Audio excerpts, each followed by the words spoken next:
Round up तरतीब पेशकश Ubaid Tahir.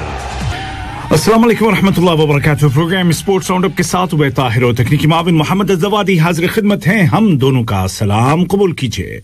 Sports round up में शामिल आज की खबरों में सबसे पहले हम जिक्र करेंगे उन दो खिलाड़ियों का कि जिन्होंने खेल के मैदान से मजलूम फलस्तीनियों के हक में आवाज बुलंद की। वैसे तो दुनिया भर के बहुत सारे फुटबॉलर्स, बहुत सारे नामी ग्रामी शख्सियात आगे आकर के इसराइल के जुल्म की मजम्मत कर रहे हैं और गजा और फलस्तीनियों के साथ इजहार यकजहती और हमदर्दी कर रहे हैं, लेकिन चूंकि बात हम करेंगे सिर्फ खेल और खिलाड़ी की, तो फ्रांस के पॉल पोगबा जो कि खेलते हैं मैनचेस्टर यूनाइटेड के लिए, और उनके साथी दूसरे जिनका नाम है अमाद, और दोनों ही बड़े मशहूर खिलाड़ी हैं। अमाद डियालो जिनका ताल्लुक है आइवरी कोस्ट से और दोनों खेलते हैं मैनचेस्टर यूनाइटेड में।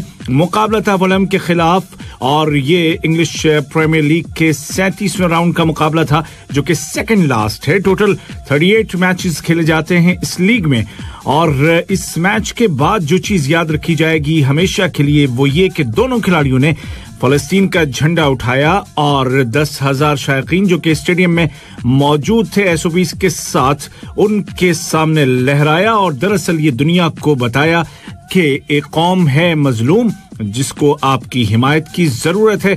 हमारी जानिब से पॉल पोगबा और अमाद को दिल से सलाम।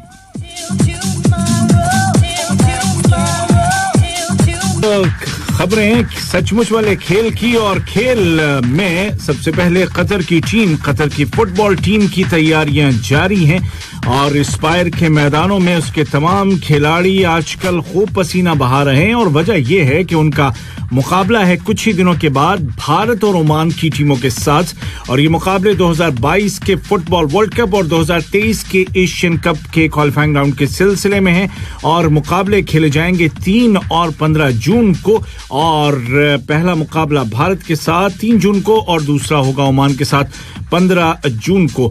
पूरी तैयारी जारी है और उम्मीद है कि यहाँ रहने वाले लोग इन मैचेस से महजूज होंगे, गर्चे टीवी पर सही।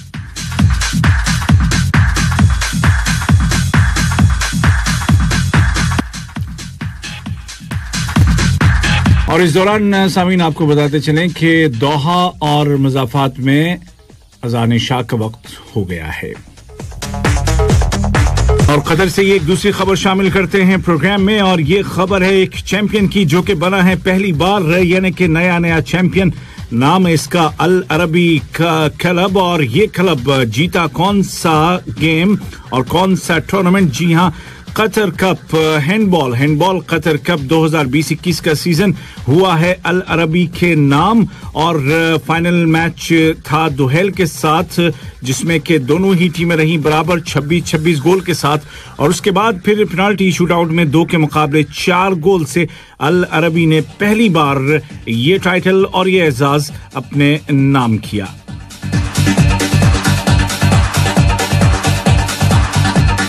और बात करेंगे असद के कोच शाफी की, और शाफी के बारे में ये पिछले दिनों में ये खबरें आ रही थी स्पेशली स्पेनिश मीडिया में कि शायद वो असद को छोड़ करके बार्सिलोना की कोचिंग शुरू करेंगे, लेकिन अब उन्होंने कह दिया है खुल करके वो इन दिनों हैं स्पेन में जो कि उनका मुल्क भी है और बार्सिलोना के लिए लंबे जमाने तक खेले भी हैं कि भैया मैं तो यहाँ पे छुट्टियां गुजारने आया हूँ 2 साल के बाद अपने बच्चों के साथ, तो मुझे तो इस तरह की खबरों की कोई इत्तला नहीं है।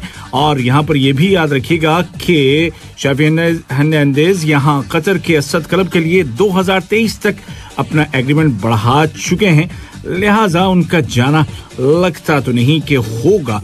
कतर ही के क्लब में खेलने वाले एक और खिलाड़ी बगदाद बुनजाह की बात करते हैं जो कि असद में ही खेलते हैं और स्ट्राइकर हैं। उन्होंने डिस्क्लोज किया है कि इंग्लिश क्लब ब्राइटन की जानिब से उन्हें ऑफर की गई है कि वो आएं और उनके साथ मिलके खेलें। अलबत्ता बगदाद बुनजाह ने ये नहीं बताया कि ऑफर के साथ उन्होंने किया क्या, जाएंगे नहीं जाएंगे, गौर कर रहे हैं, क्या होगा अभी तक वाज़ेह नहीं है। कुछ और खिलाड़ी जो कि गौर कर रहे हैं कि अगले सीजन में कहां जाएं या उससे अगले सीजन में कहां पहुंचे। उन नामी गिरामी खिलाड़ियों में एक मोहम्मद सलाह है। मोहम्मद सलाह को कौन नहीं जानता, लिवरपूल को चैंपियन बनाने वाले खिलाड़ी और इंग्लिश प्रीमियर लीग के सबसे ज्यादा गोल करने वाले खिलाड़ी अब थोड़े से परेशान और अपनी हैरत का इजहार पिछले दिनों उन्होंने किया भी था कि उनके क्लब लिवरपूल ने एग्रीमेंट को, कॉन्ट्रैक्ट को आगे बढ़ाने के सिलसिले में उनसे बात नहीं की। मौके का फायदा उठाते हुए कतर के सरमायाकारों की मिल्कियत पेरिस सेंट जर्मन कूद पड़ा है इस कोशिश के साथ कि मोहम्मद सलाह को पेरिस सेंट जर्मन की सफ में, टीम में शामिल किया जाए और उनके जो मैनेजर हैं उनके साथ इस सिलसिले में बातचीत शुरू भी हो चुकी है। लेकिन मोहम्मद सलाह का वहां से आना इतना आसान होगा नहीं, क्योंकि वो भी जहां पे खेल रहे हैं मोहम्मद सलाह को आसानी से आने नहीं देंगे। अलबत्ता पेरिस सेंट जर्मन की प्रॉब्लम यह है कि मुंबई ने कह दिया है कि वो अपना कॉन्ट्रैक्ट रिन्यू नहीं करना चाहते, क्योंकि ये खिलाड़ी जो कि 22 साल का है, उसकी दिली ख्वाहिश है कि वो रियल मैड्रिड के लिए खेले। तो अब उसकी जगह एक उसी पाए का खिलाड़ी चाहिए पेरिस सेंट जर्मन को। वैसे पेरिस सेंट जर्मन इनके अलावा भी कोशिश कर रहा है दुनिया के चंद नामी गिरामी फुटबॉलर्स को अपनी टीम में शामिल करने की, और उनमें लियोनेल मेसी भी शामिल हैं। जी हां, सही सुना आपने, मेसी वैसे भी बार्सिलोना के साथ काफी परेशान है। अब उनकी टीम बाहर हो चुकी है यूरोपियन चैंपियंस लीग के किसी भी तरह से आगे बढ़ने के किसी भी इम्कान से, तो परेशान तो हैं वो भी। और वहां की जो कोच हैं उनका जाना भी तकरीबन अब तय है, क्योंकि वो आए नए लेकिन कुछ कर नहीं पाए और टीम का हाल वही बुरे से बुरा हो गया। हालांकि काफी सारी तब्दीलियां उन्होंने की थी। इसके अलावा लेविडेंस्की जो कि खेलते हैं बायर्न म्यूनिख के लिए, वो भी हिट लिस्ट पर हैं पेरिस सेंट जर्मन की, जो कि दुनिया के बेहतरीन खिलाड़ियों में से एक माने जाते हैं। तो देखना है कि इन तीनों में से कौन से दो पहुंचेंगे पेरिस सेंट जर्मन में और खेलेंगे इस टीम के लिए जो कि कतर की मिल्कियत है।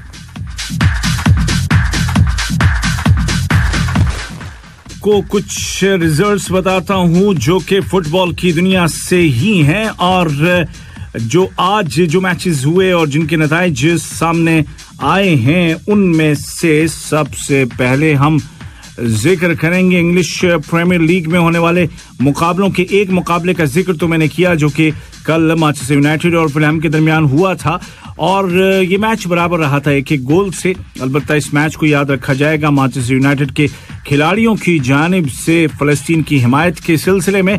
दीगर जो मुकाबले हुए उनमें लीड्स यूनाइटेड ने हराया साउथहैम्पटन को 2-0 से। ब्राइटन ने मैनचेस्टर सिटी को 2 के मुकाबले 3 गोल से। चेल्सी ने लेस्टर सिटी को हराया 1 के मुकाबले 2 गोल से।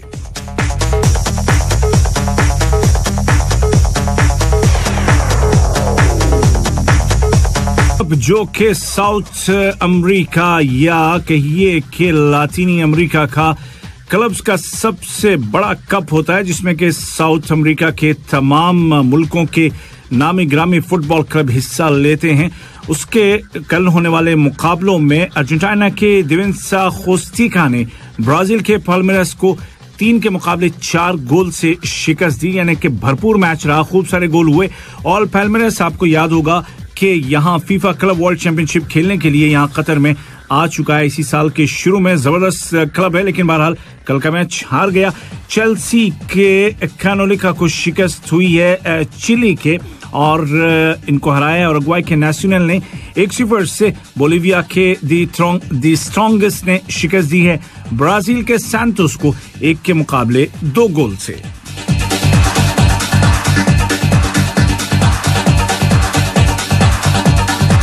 जो मैच हुए इसी कप के लिए मजीद, उनमें अर्जेंटीना के रेसिंग क्लब ने अपना मैच जीता है ब्राजील के साओ पाउलो के खिलाफ, और पीरो के डिपोर्टिवो ने अपना मैच जीता है इक्वाडोर के डेल वेल के खिलाफ।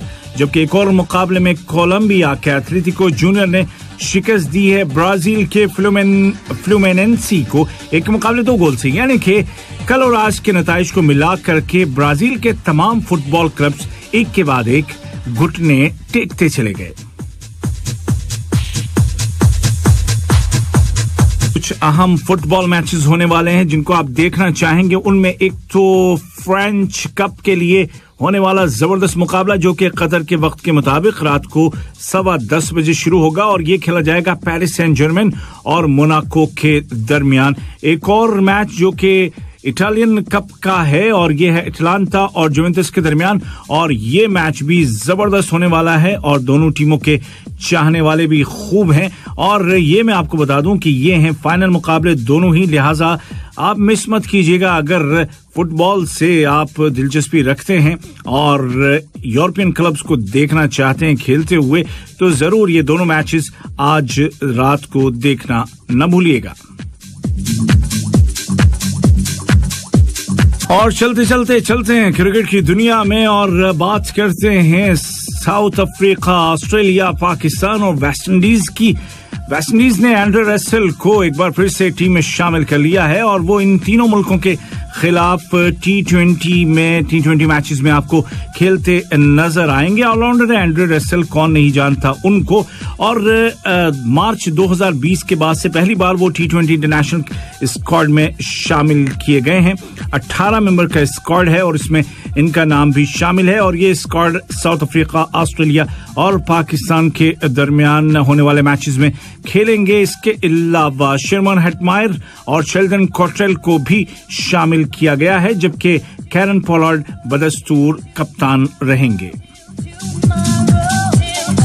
आईपीएल के जो मैचेस बाकी बचे हैं, अब तकरीबन ये बात तय मानी जा रही है कि भारत में तो वो नहीं होंगे, लेकिन क्या इंग्लैंड में होंगे या यूएई में होंगे, इसका फैसला किया जाना अभी बाकी है। वहीं टी20 वर्ल्ड कप जो कि होना था भारत में, अब उस पर भी बेयकीनी के साए गहरे होते चले जा रहे हैं और ऐसा लगता है कि वो भी नहीं हो सकेगा वहां पर। और बहुत सारे वो खिलाड़ी जो कि हाल में आईपीएल में खेलने गए थे और या के कोचिंग स्टाफ के खिलाड़ी ऑस्ट्रेलिया, न्यूजीलैंड और दीगर मुल्कों के, उनकी जानिब से भी इस तरह के बयानात सामने आ रहे हैं कि भारत में खेलने के लिए शायद बहुत सारी टीम या बहुत सारे बोर्ड्स राजी ना हो या टीम में शामिल खिलाड़ी राजी ना हो। लिहाजा अब ये बात कही जा सकती है कि ये टी20 वर्ल्ड कप भी शायद कहीं और खेला जाए। हो सकता है यूएई में, हो सकता है इंग्लैंड में। और ताजा कहने वालों में माइक हसी का नाम शामिल है, जो कि ऑस्ट्रेलिया के मशहूर जमाना प्लेयर हैं और कोचिंग स्टाफ में शामिल हैं आईपीएल के, और उनकी बात को आसानी से नजरअंदाज नहीं किया जा सकता। साथ पीएसएल के बाकी मांदा यानी कि पाकिस्तान सुपर लीग के बाकी मांदा मैचेस भी मजीद पोस्टपोन किए जा रहे हैं। 20 मैचेस हैं 6 एडिशन के, लेकिन अब पीसीबी का कहना यह है कि अभी तक उन्हें क्लैरिफिकेशंस नहीं मिली हैं अबू धाबी गवर्नमेंट की जानिब से आज जुमेरात तक, तो हो सकता है कि मजीद इसको मुलतवी किया जाए, पीछे कर दिया जाए। इसी के साथ प्रोग्राम स्पोर्ट्स राउंड अप से उबैद ताहिर को इजाजत देने से पहले आपको एक आखिरी खबर बता दूं कि जापान ओलंपिक्स भी, उनके ऊपर भी खतरे मंडरा रहे हैं, क्योंकि 80% अवाम ने कहा है कि ओलंपिक्स जापान में नहीं होने चाहिए। क्या होगा वक्त बताएगा। मोहम्मद जवादी और उबैद ताहिर आपसे चाहते हैं इजाजत। अपना बहुत ख्याल रखिएगा, फिट रखिए अपने आप को, एक्सरसाइज कीजिए। अल्लाह हाफिज।